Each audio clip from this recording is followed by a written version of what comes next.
আসসালামু আলাইকুম ওয়া রাহমাতুল্লাহি ওয়া বারাকাতুহু ইন্নাল হামদালিল্লাহ নাহমাদুহু ওয়া নুসাল্লি আলা রাসূলিহিল কারীম আম্মা বা'দ। সুপ্রিয় বিএ বিএসএস প্রথম বর্ষের শিক্ষার্থীবৃন্দ, আশা করি তোমরা আল্লাহর অসীম অনুগ্রহে ভালো আছো। যে যেখান থেকে আজকের এই ক্লাস শুনছ সকলকে স্বাগত জানাচ্ছি। আজকের বিষয় হলো ইসলামিক স্টাডিজ সেকেন্ড পেপার আল কালাম। আল কালামের অধ্যায় ৩ রিসালত সম্পর্কে। আর রিসালা, বিসমিল্লাহির রহমানির রহিম। তাওহীদ এবং রিসালত ইসলামের দুটি মৌলিক ভিত্তি। আমরা ইতোপূর্বে বেশ কয়েকটি ক্লাসে তাওহীদের আদ্যপান্ত আলোচনা করেছি। তাওহীদের সকল বিষয়ে আমরা আলোচনা করার চেষ্টা করেছি। তো আজকে রিসালত সম্পর্কে আলোচনা হবে। এই তাওহীদ এবং এই রিসালত এই দুটি ইসলামের মৌলিক ভিত্তি। প্রধানত এই দুটি ভিত্তির উপরই ইসলামী জীবন দর্শনের গোটা প্রাসাদ তথা সৌধ নির্মিত হয়েছে।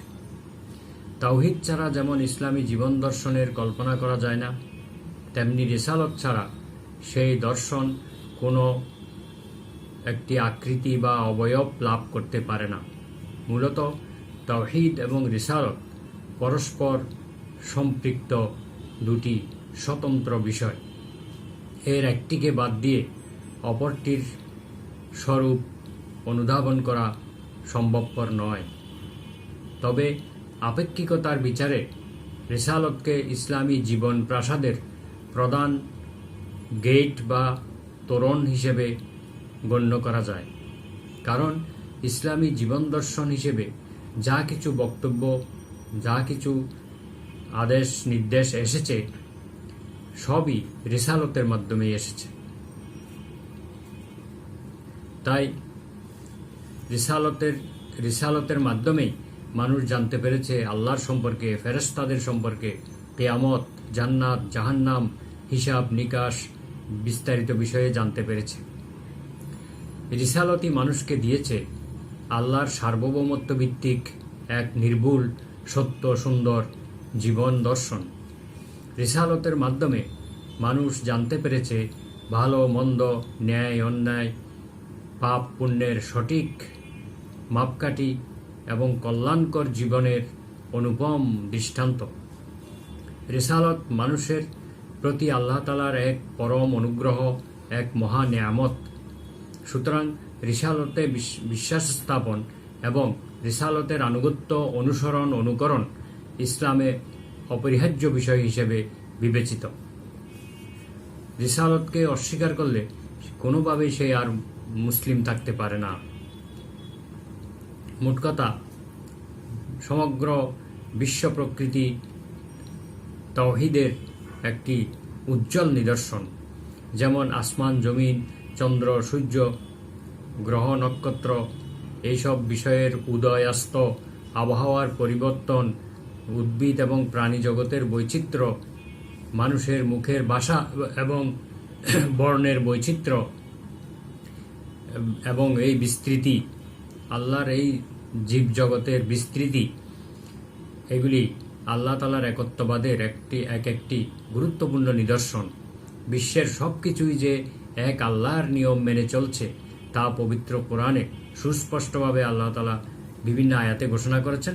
আমরা একটি আয়াত উল্লেখ করব। সূরা বনী ইসরাঈলের ৪৪ নম্বর আয়াতে আল্লাহ বলেন, আউযু বিল্লাহি মিনাশ শাইতানির রাজীম, বিসমিল্লাহির রহমানির রহিম। তুসাব্বিহু লাহুস সামাওয়াতুস সাবউ ওয়াল আরদু ওয়া মান ফীহিন্না ওয়া ইম মিন শাইইন ইল্লা ইউসাব্বিহু বিহামদিহি ওয়ালাকিন লা তাফকাহুনা তাসবিহাহুম। সপ্ত আকাশ এবং জমিন এবং এর মধ্যবর্তী যা কিছু আছে সব কিছুই আল্লাহর তাসবিহ তথা প্রশংসা গুণকীর্তন করে, তার প্রশংসা সহকারে তাসবিহ পাঠ করে, কিন্তু তোমরা তাদের সেই তাসবিহ বা গুণকীর্তন বুঝতে পারো না। তো এখন আমরা রিসালতের আবিধানিক অর্থ জানব। রিসালত আরবি শব্দ, এর আবিধানিক অর্থ হলো, বাংলা অর্থ হলো প্রেরণ করা, দূত নিয়োগ করা, চিঠি পাঠানো, সংবাদ প্রেরণ করা, কোনো কাজের মিশন নিয়ে আগমন করা ইত্যাদি। ইংলিশে যদি আমরা বলি তাহলে রিসালা শব্দের অর্থ হল লেটার, কনসাইনমেন্ট, কমিউনিকেশন, শিপমেন্ট ইত্যাদি।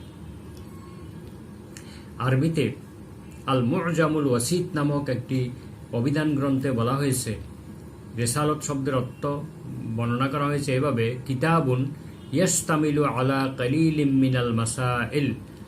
সাধারণ অর্থে রিসালত হচ্ছে এমন একটি বই বা পুস্তিকা যার মধ্যে কিছু মাসালাকে অন্তর্ভুক্ত করা হয়েছে।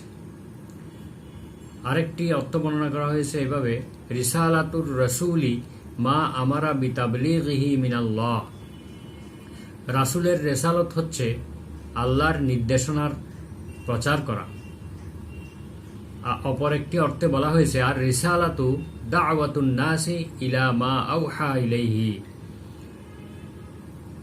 রিসালত হচ্ছে নবীর উপর যে ওহী অবতীর্ণ হয়েছে সেই ওহীর প্রতি মানুষকে আহ্বান করা।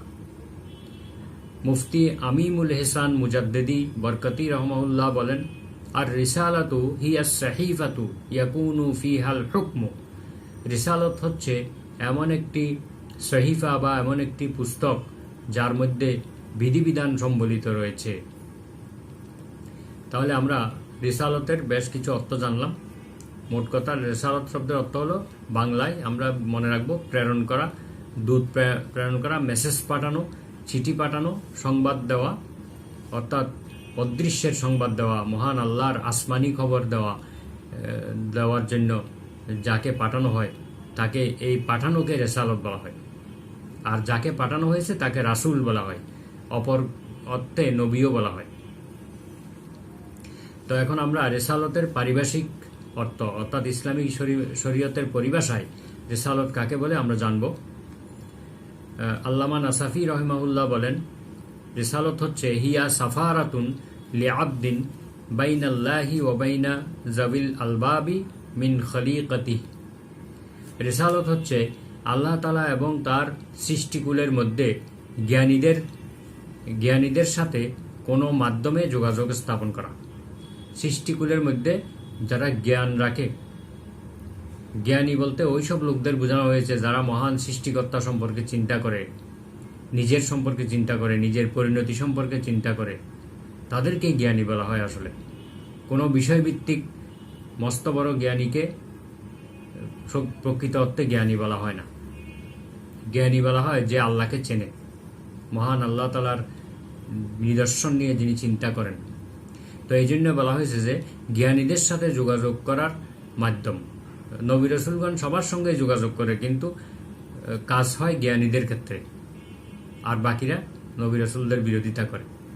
তাই রিসালত হলো আল্লাহ তাআলা এবং তার সৃষ্টিকুলের মধ্যে যারা জ্ঞানী তাদের সঙ্গে কোনো বান্দার মাধ্যমে যোগাযোগ স্থাপন করা। যে বান্দার মাধ্যমে যোগাযোগ স্থাপন করা হয় সেই বান্দা হলো রাসূল, আর যোগাযোগ স্থাপন করাটাকেই বলা হয় রিসালত। মুফতি আমিমুল এহসান মুজাদ্দিদি বরকতি রহিমাহুল্লাহ বলেন, আর রিসালাতু হিয়াল মাজাল্লাতুল মুশতামিলাতু আলা কালিলিম মিনাল মাসাইল আল্লাতি তাকুনু মিন নাওইন ওয়াহিদিন।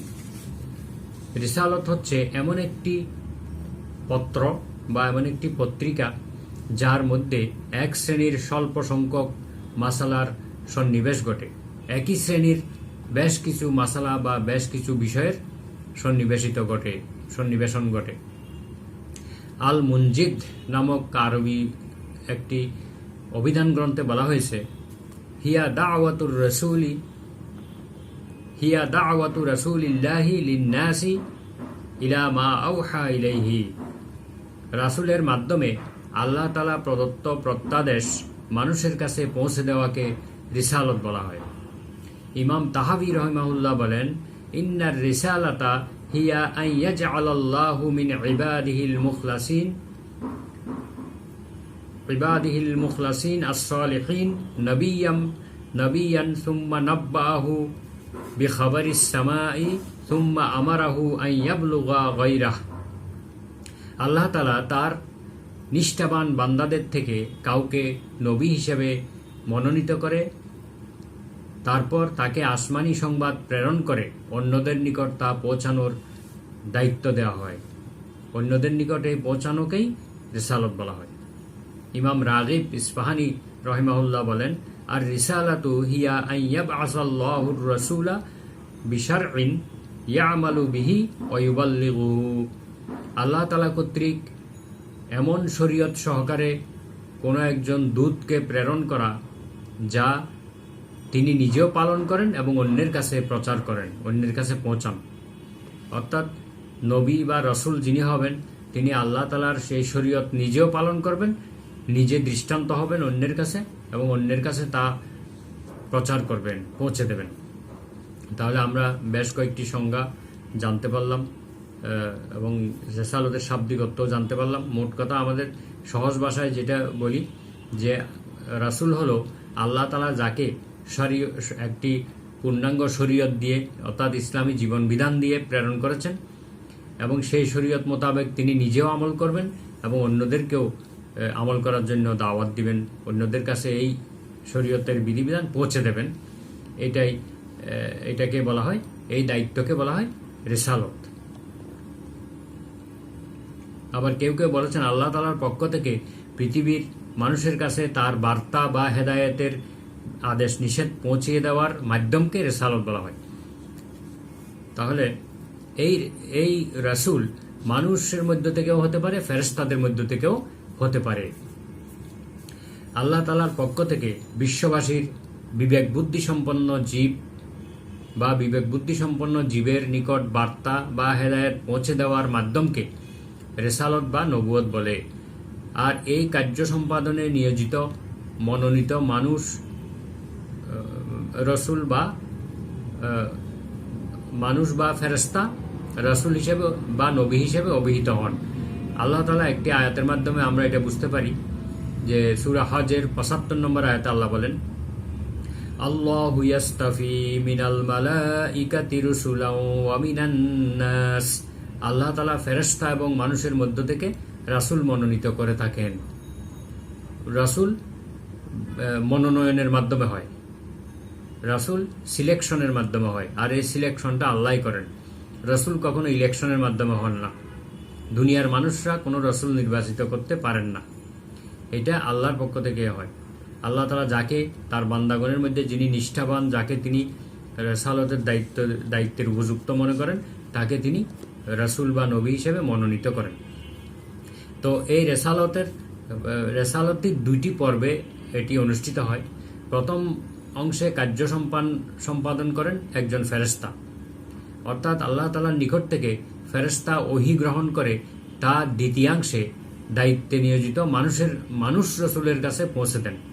আর মানুষ রাসূল এই বাণীগুলো সাধারণ মানুষের কাছে প্রচার করে থাকেন। এই দুটি পর্বে আল্লাহ তাআলার ওহী মানুষের কাছে পৌঁছে থাকে। তাই আল্লাহ বলছেন যে আমি মানুষ এবং ফেরেশতাদের মধ্য থেকে রাসূল মনোনীত করে থাকি। তো ফেরেশতাদের মধ্যে রাসূল হিসেবে যিনি পরিচিত তাকে বলা হয় হযরত জিবরিল আলাইহিস সালাম। তিনি যুগে যুগে নবী রাসূলদের কাছে আল্লাহর বাণী পৌঁছে দিয়েছেন। এই জন্য পবিত্র কোরআনে জিবরিল আলাইহিস সালামের অনেকগুলো উপাধি রয়েছে, তার মধ্যে একটা হলো রাসূল। এবারে আমরা আরেকটি বিষয় নিয়ে আলোচনা করব, সেটা হলো রিসালতের বৈশিষ্ট্য। রিসালতের 4টি গুরুত্বপূর্ণ বৈশিষ্ট্য রয়েছে।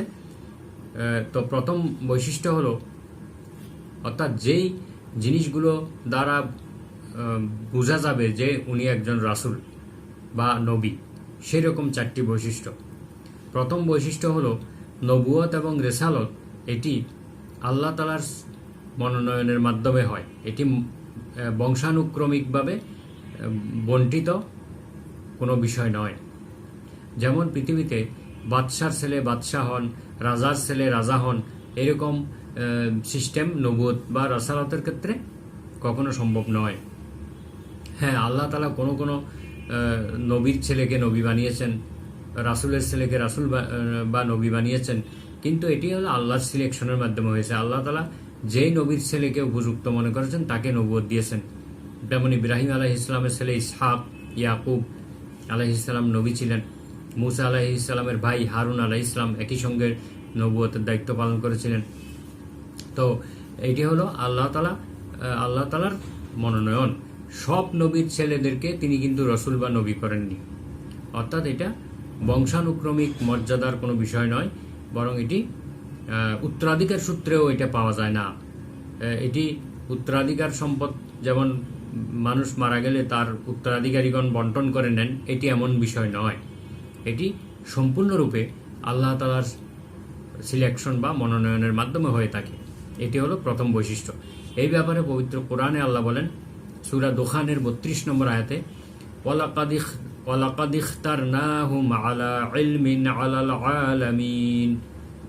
আমি নবী রাসূলদের অবস্থা জেনে বুঝে বাছাই করে নিয়ে দুনিয়ার অন্যান্য লোকদের উপরে তাদেরকে মর্যাদা দিয়েছি, তাদের কাছে আমি প্রেরণ করেছি।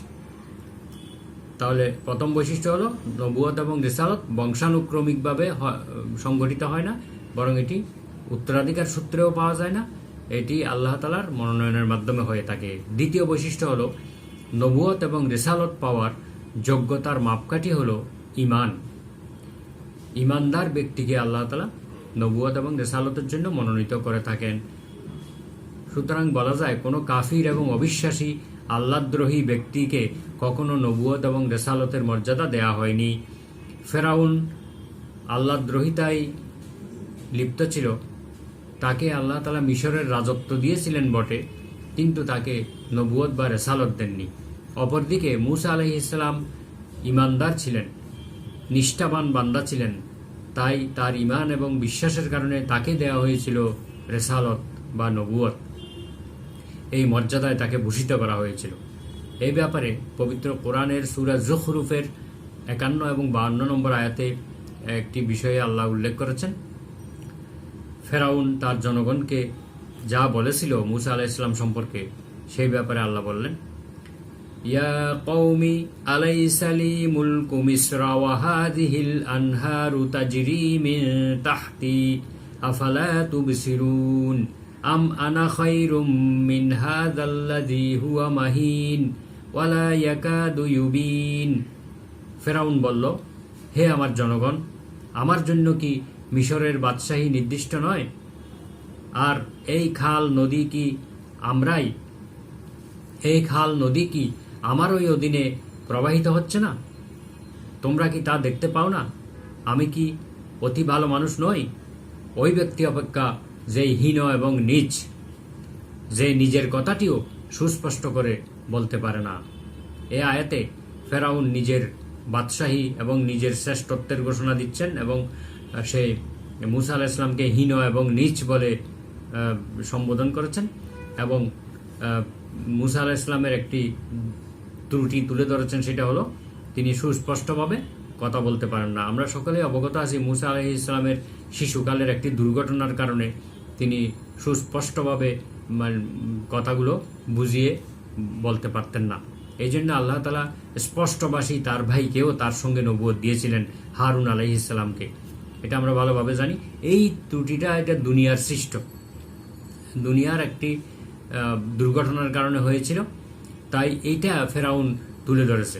আমরা যুগে যুগে দেখতে পাই যে দ্বীনের পথের যারা যাত্রী বা দ্বীনের পথের অভিযাত্রী যারা, অনুসারী যারা, দায়ী যারা, তাদের ভুল ত্রুটি তুলে ধরার জন্য সমাজের এক শ্রেণীর লোক সব সময় তৎপর থাকে।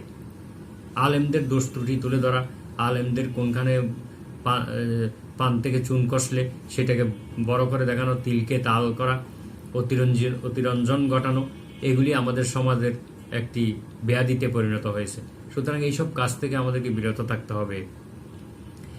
তাহলে আমরা দ্বিতীয় বৈশিষ্ট্য জানতে পারলাম, নবুয়ত এবং রিসালত এটা যোগ্যতার মাপকাঠি হলো ঈমান। আল্লাহ তাআলা কখনো বেঈমানদেরকে নবুয়ত রিসালত প্রদান করেন না।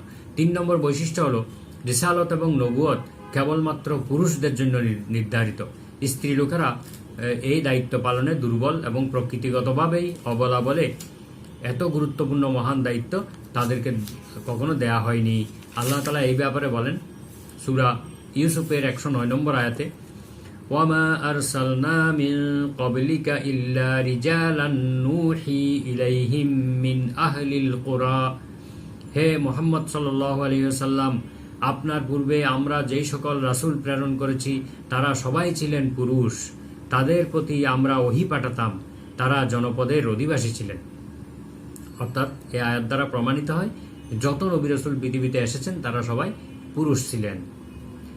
তো এটাও একটি নবুয়ত বা রিসালাতের বৈশিষ্ট্য। কোনো নারী নবুয়ত বা রিসালাতের জন্য উপযুক্ত নন। 4 নম্বর বৈশিষ্ট্য হলো নবুয়ত এবং রিসালাতের ক্ষেত্র অত্যন্ত বিস্তীর্ণ এবং ব্যাপক। তার সম্মুখে রয়েছে অত্যন্ত গুরুত্বপূর্ণ লক্ষ্য এবং উদ্দেশ্য। তার দাওয়াত একান্তই মৌলিক এবং ভিত্তিগত। তার দাওয়াত জীবনের প্রতিটি পদক্ষেপে আল্লাহর আনুগত্য করা এবং তার কর্তৃত্ব মেনে নেয়া। অর্থাৎ নবী রাসূলগণ একটি ক্ষুদ্র পরিসরে বসে থাকবেন না, বরং তার আহ্বান হবে সর্বব্যাপী, বিস্তীর্ণ এবং ব্যাপক। মানুষদেরকে তিনি সবার কাছে তার আল্লাহর দাওয়াত পৌঁছে দেবেন। তার সম্মুখে একটি বিরাট লক্ষ্য এবং উদ্দেশ্য রয়েছে যে মানুষদেরকে জাহান্নামের পথ থেকে উদ্ধার করে, অন্ধকার থেকে উদ্ধার করে আলোর পথে নিয়ে যাওয়া, জান্নাতের দিকে আহ্বান করা। এটাই হলো নবী রাসূলদের উদ্দেশ্য। এক আল্লাহর দাসত্ব এবং ইবাদতে লোকদেরকে নিয়োজিত করা, খোদাদ্রোহিতা আল্লাহদ্রোহিতা থেকে মানুষদেরকে মুক্ত করা, শিরক এবং কুফরের সেই বিভীষিকা থেকে তাদেরকে মুক্ত করা। তার দাওয়াত হলো মৌলিক দাওয়াত। তিনি একজন মহান সৃষ্টিকর্তা আল্লাহর পক্ষ থেকে তিনি দাওয়াত দিচ্ছেন, কোনো মানুষের পক্ষ থেকে নয় বা কোনো শক্তির পক্ষ থেকে নয়। একমাত্র আল্লাহর দিকে যিনি দাওয়াত দিচ্ছেন, তাকে আল্লাহর দিকে দাওয়াত দেওয়াকে আল্লাহ তাআলা সবচেয়ে উত্তম কথা হিসেবে কোরআনের মধ্যে আখ্যায়িত করেছেন। ওমান আহসানু কাওলাম মিম্মান দাআ ইলাল্লাহ, যে ব্যক্তি আল্লাহর দিকে আহ্বান করে তার কথার চাইতে সুন্দর কথা আর কি হতে পারে, আল্লাহ বলেছেন। এবং এই দাওয়াতের একটা ভিত্তি রয়েছে, এটি ভিত্তিহীন কোনো কথা নয়, মহান আল্লাহর কথা, এটি সবচেয়ে সত্য কথা। আর তার দাওয়াতের জীবনের প্রতিটি পদক্ষেপে আল্লাহর আনুগত্য করা, তার কর্তৃত্ব মেনে নেওয়া, কোনোভাবেই কোনো জীবনের কোনো অংশে আল্লাহর বিধানকে বাদ দেওয়া নয়। তাহলে এই 4টি বৈশিষ্ট্য হলো রিসালাতের বৈশিষ্ট্য। এখান থেকে আমরা 2টি প্রশ্নের উত্তর জানতে পারবো যে রিসালাতের আবিধানিক ও পারিভাষিক অর্থ কি, আর দ্বিতীয় প্রশ্ন হলো রিসালাতের বৈশিষ্ট্য বর্ণনা করো। এখানে প্রতিটি প্রশ্ন 4 নম্বর করে তোমাদের ফাইনাল পরীক্ষায় আসতে পারে। এই প্রশ্ন 2টি শিখে নেবে। প্রিয় শিক্ষার্থীবৃন্দ, আমরা আজকের ক্লাস এখানে সমাপ্ত করলাম। আগামী ক্লাসে ইনশাআল্লাহ আবারও দেখা হবে। সুবহানাকা আল্লাহুম্মা ওয়া বিহামদিকা আশহাদু আল্লা ইলাহা ইল্লা আনতা আস্তাগফিরুকা ওয়া আতুবু ইলাইক। আসসালামু আলাইকুম ওয়া রাহমাতুল্লাহি ওয়া বারাকাতুহু।